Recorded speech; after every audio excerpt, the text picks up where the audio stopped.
All right, so I'm gonna build a shrimp rack, and it should hold about 36, about 12 per level, and show you the steps I'm doing to do it. Whether or not I film the whole thing or not, I haven't really decided yet, but we'll get there. Let me show you what I'm doing. Okay, so this is a 4x4. I'm doing it heavy duty just because it's 8 feet long, 4x4. I actually bought all of these that they had, so I don't have enough of them yet, or right now I should say. I'm gonna need, let's see here, I had it all in my mind. So 6 per side, so 12, and I have 8.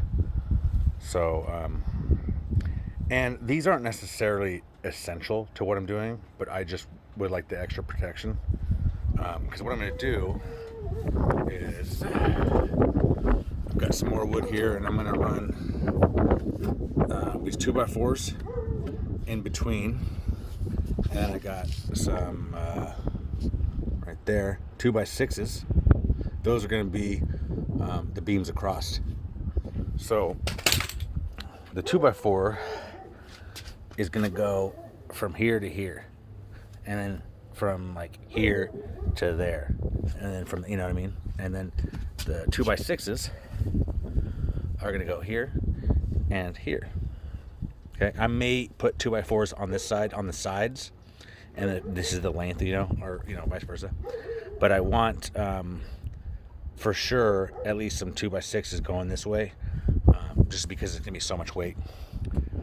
And I bought 6 of these 4x4s. Don't mind the dog, by the way. And then, so I'm gonna have one in the middle at 6 feet, and then one at 12 feet. So this is a 12-foot rack, and three levels. And so the middle one, I'm not gonna probably use this. I'm gonna use something maybe different, if I do at all. Most likely, I'm probably just gonna use just the wood. But then my 2x6s are 12 foot. I don't know if I mentioned that before, but the 2x6s are 12 foot across.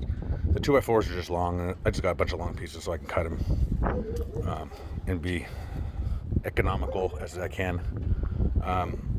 I'll give down, a breakdown of the prices and stuff I spent to the best of my ability in the description and probably at the end of the video as well. But yeah, I'm gonna get to it. And like I said, I don't have enough of these, so the top shelf I may not do these on. And finish that part of it later. But for now, I'm going to do the bottom two, just to get it going, and on the outsides. All right, stand by. By the way, the reason I have this out is this is pretty much the dimensions of a 10-gallon tank. It's off by half an inch tall, and then another thing I'm going to take into account for is I'm going to put some plywood across that's half an inch. So there's an inch I have to add to this when I'm taking that into account. I'm leaving about 16 inches right here. 16 inches so that I have room for like storage underwards. I don't want storage on top. I would rather have it under. And I just don't want to drop anything or spill anything in the tanks. And that's why I'm doing on the bottom rather than the top. So yeah, we're going to do 16 inches from the bottom. And then I'm leaving about 10 inches or so in between for on top of the tank. I figure that's enough room to move around in the tank. Plenty of room. So, see, I'll show you that. All right, let's get to it. I'm using 3-inch nails as well. Hopefully this isn't backwards.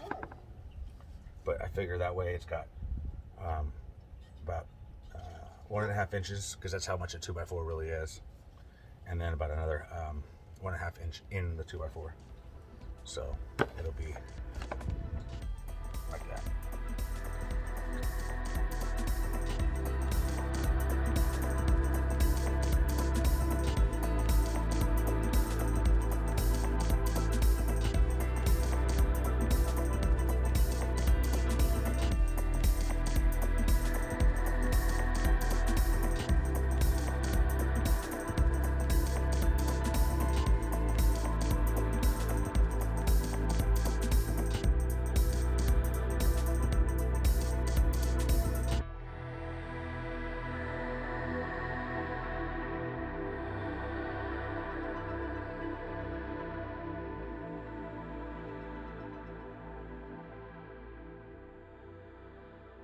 So let me catch you up to speed here.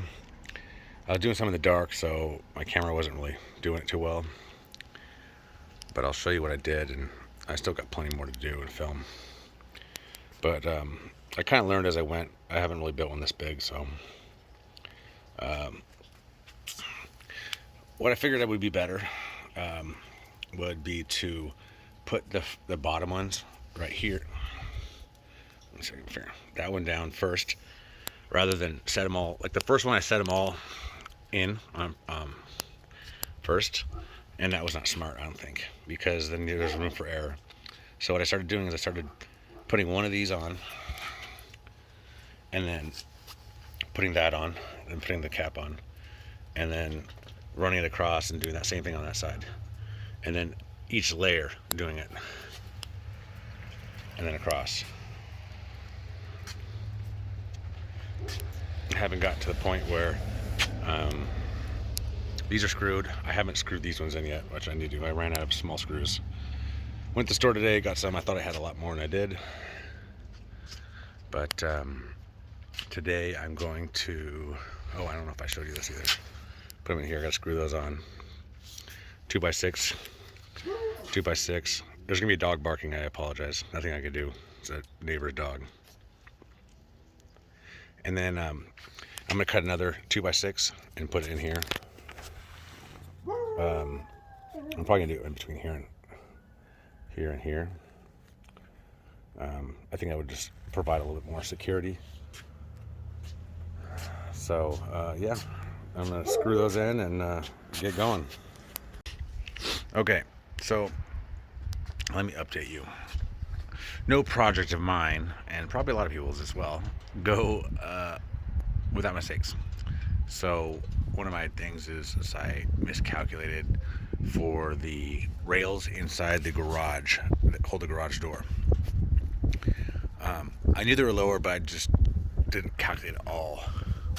So what I'm going to do is I'm going to leave that foot 8. That's 8 foot. I'm going to try to leave that. I'm cutting.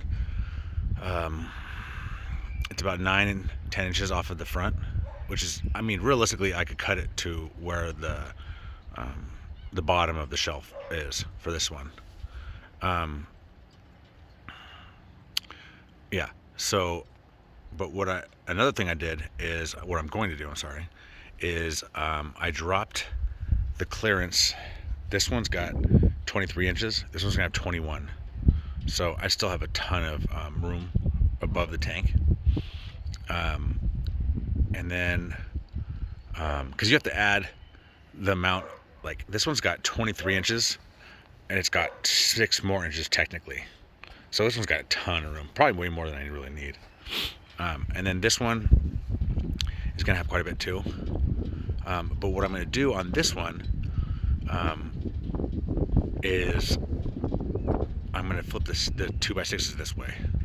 Now it's not as strong as they are this way, but it's a 2x6. It's not a 2x4, so I feel pretty confident in there. And then what I'm gonna do different is I'm gonna have my 2x4s like here, normal, and then I'm gonna put a 2x4 on the inside, right there, so that it's covering the whole 2x6. And then, of course, like I said, they're gonna have, you have your 4x4 right here, and then I'm gonna put, the 2x4s here to hold that. So it'll be structural and very sturdy. I mean, I'm kind of overkilling it, I think, to be honest with you. I see a lot of people do it 2x4s. I got 4x4s and 2x6s. But yeah, that's the update. I had to take these top pieces off and cut them down by 2 inches, just to make sure I have enough room. And then I'm gonna flip the 2x6s on their side. So yeah, things happen. I had it calculated in my mind, and I didn't take a certain couple things into consideration. And luckily it's fixable. So, and it'll still be cool. But the reason I want to leave the top one, if I can, if not all the way up close, I want to leave it higher than the tanks if possible, or at least the top. It's just because I want to probably going to run my air line across to the top of this one, and then here. So, and then possibly run some down. I don't know. We'll see. But for now, they're going to go across. The airline's going to go across. And then I'm going to do some stuff for filling in the filling back the water. I'm going to put some kind of a reservoir up top, I think. I don't know. There's a bunch of different things. I got some drip or flow valves that I got for the filling up the tanks too. I got some cool things. This should be a pretty legit stand. It's just you know, you roll with the mistakes you make and just try to adapt and overcome. You know what I mean? So I'm not trying to look cool. I just was cutting a bunch of wood. So, anyways, I'll see you back in a few. All right, so I'm probably gonna cut my losses for the day, just because the next couple steps are gonna be long steps. Just because I got to move tanks around and then get this thing in there and then build it in there. I would rather build the rest of it inside.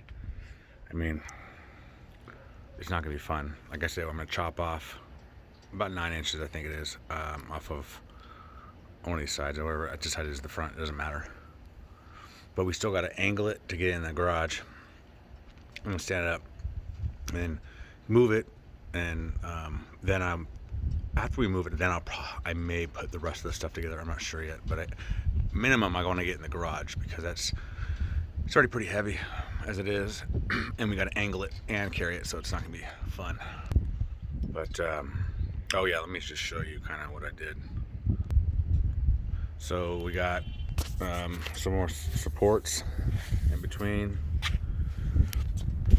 I did them about every 3 feet. Okay. I cut. To mind all the mess I'm making. I cut pieces to go here, and there's actually one of them right there. But I don't think it's necessary right now to put it on there. Before I move it in, I got it pretty sturdy right now, and then I'll move it in there and then kind of attach. I have 2 more 2x4s that are going in the middle, or 4x4s are going in the middle.